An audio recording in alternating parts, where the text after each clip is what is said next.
কামাখ্যা মায়ের দর্শন করতে গিয়ে আমি কিভাবে পুজো দিয়েছি পুরো ডিটেলস এই ভিডিওতে তোমাদের সাথে শেয়ার করছি। তোমরা পুরো ভিডিওটা দেখো, আশা করছি তোমাদের অনেকটাই হেল্প হবে। আমি এই নিয়ে মায়ের কাছে পুজো দিয়েছি টোটাল 3বার। কারণ আমাদের শ্বশুরবাড়ির নিয়ম আছে, বিয়ের পরে তোমরা যেখানেই ঘুরতে যাও না কেন মায়ের দর্শন আগে করতে হবে।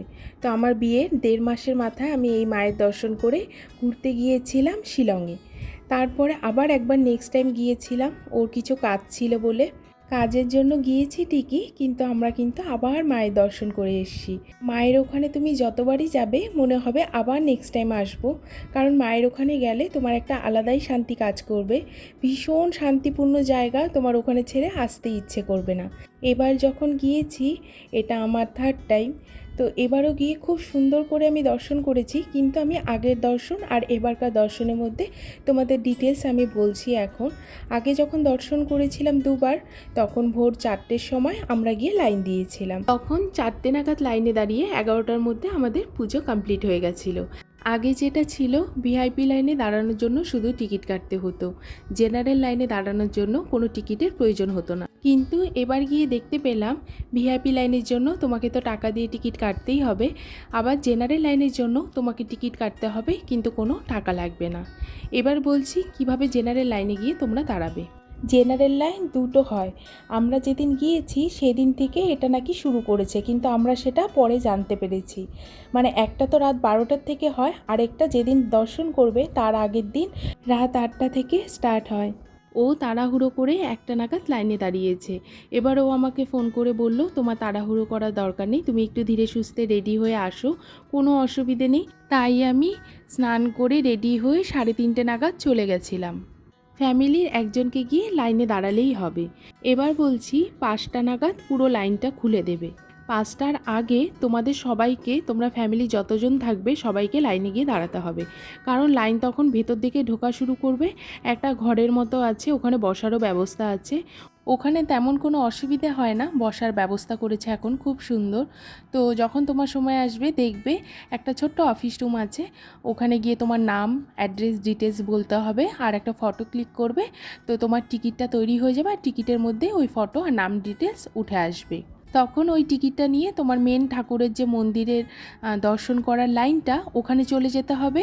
ওখানে গিয়ে টিকিটটা তোমাকে আবার একবার স্ক্যান করবে, তোমাকে স্ক্যান করবে, করে নিয়ে ওই যে সিঁড়ি দিয়ে সবাই গিয়ে ওয়েট করে, লম্বা লাইন হয়, ওখানে যেতে হবে। ওখানে গিয়ে দাঁড়ালেই তোমরা নিশ্চিন্ত হবে যে আর কোনো অসুবিধে নেই, এবার পৌঁছে গেছি। মেন যে গর্ভগৃহ, ওখানে গিয়ে তোমরা দর্শন করতে পারবে, আর তার আগে তোমরা মায়ের পুজো দিতে পারবে। যারা টাকা দিয়ে টিকিট কেটে দর্শন করবে তাদের হয়তো রাত 12টা নাগাদ লাইনে গিয়ে দাঁড়ানোর দরকার নেই, তাদের সকাল 6টা থেকে 7টার মধ্যে গিয়ে লাইনে দাঁড়ালেই হবে। কিন্তু এমন কোনো ব্যবস্থা নেই যে তুমি টাকা দিয়ে টিকিট কেটেছো বলেই তোমাকে আগে দর্শন করতে দেবে। যারা জেনারেল লাইনে গিয়ে আগে দাঁড়িয়েছিল তাদেরই দর্শনটা আগে শুরু হয়, আর টাকা দিয়ে যারা টিকিট কেটেছে তাদের দর্শন কিন্তু পরে শুরু হয়। এটা আমি অনেকের থেকে ওখানে গিয়ে জিজ্ঞেস করেছি, প্রত্যেকেই তাই বলেছে। মানে দোকানে গিয়ে জিজ্ঞেস করবে বা ওখানকার কোনো মানুষকে জিজ্ঞেস করবে, সবাই তাই বলবে।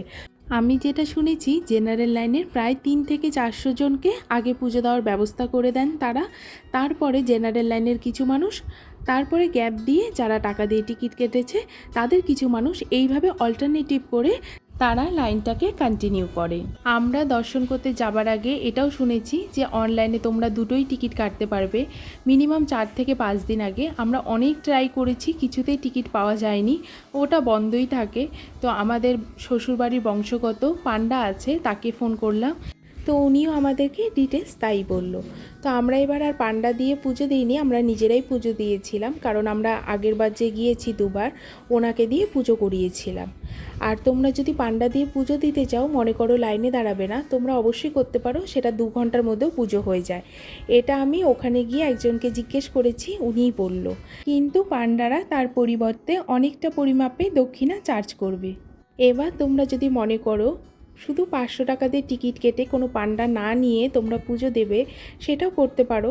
সকাল থেকে লাইনে দাঁড়াবে, আর তোমাদের যদি ভাগ্য ভালো থাকে, ভিড় কম থাকে, তোমরা কিন্তু তাড়াতাড়ি বেরোতে পারবে। মানে এই 4 থেকে 5 ঘন্টা টাইম লাগবে। আর যদি অনেকটা ভিড় থাকে তাহলে কিন্তু একদম বিকেল হয়ে যাবে, 5টা 6টা 7টাও বাজতে পারে। কারণ আমরা যতবার গিয়েছি লোককে জিজ্ঞেস করেছি, ওনারা তাই বললো, মানে যারা টাকা দিয়ে দাঁড়িয়েছিল। তো সব কিছু জিজ্ঞেস করে জেনে বুঝে আমরা সিদ্ধান্ত নিয়েছি আমরা 12টার দিকে গিয়ে লাইন দেব, মানে জেনারেল লাইন। হয়তো একটু রাত জাগতে হয়েছে, কিন্তু যখন মায়ের গর্ভগৃহে ঢুকে মায়ের জলটা স্পর্শ করেছি, তখন কী যে শান্তি ফিল হয় তোমাদেরকে না আমি বলে বোঝাতে পারবো না। তোমরা যারা এখনও যাওনি তারা একবার গিয়ে মায়ের দর্শন করে এসো। আমাদের 51টা শক্তিপীঠের মধ্যে এই শক্তিপীঠটা মেন শক্তিপীঠ মানা হয়। তোমরা যখন অনেক দুঃখ কষ্ট নিয়ে ওই মন্দিরে যাবে, তোমাদের মায়ের দর্শন করতেও হবে না, যখন মন্দিরে পা রাখবে তখনই তোমাদের একটা আলাদাই শান্তি ফিল হবে। যখন মায়ের দর্শন করতে যাবে তখন দেখবে সিঁড়ি দিয়ে ওঠার সময় ডান দিকে আবার পেছন দিকেও মায়ের চারপাশে অনেক ঠাকুরের মন্দির আছে। আর একটা সৌভাগ্যকুণ্ড আছে। এই সৌভাগ্যকুণ্ডে পুরাণ মতে বলা হয়েছে যখন অন্য ভগবানরা কামাখ্যা মায়ের পুজো দিতে আসতেন তখন এই সৌভাগ্যকুণ্ডে স্নান করে মায়ের পুজো করতেন। আর তোমরাও মায়ের পুজো করে এই সৌভাগ্যকুণ্ডে একটু জলটা নিয়ে প্রণাম করে আসবে।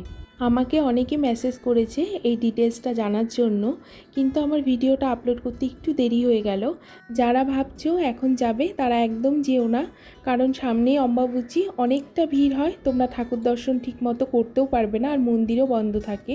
তোমরা পরে যেও। আর আরও যদি তোমাদের কোনো ইনফরমেশান দরকার হয় তোমরা অবশ্যই আমাকে মেসেজ করো।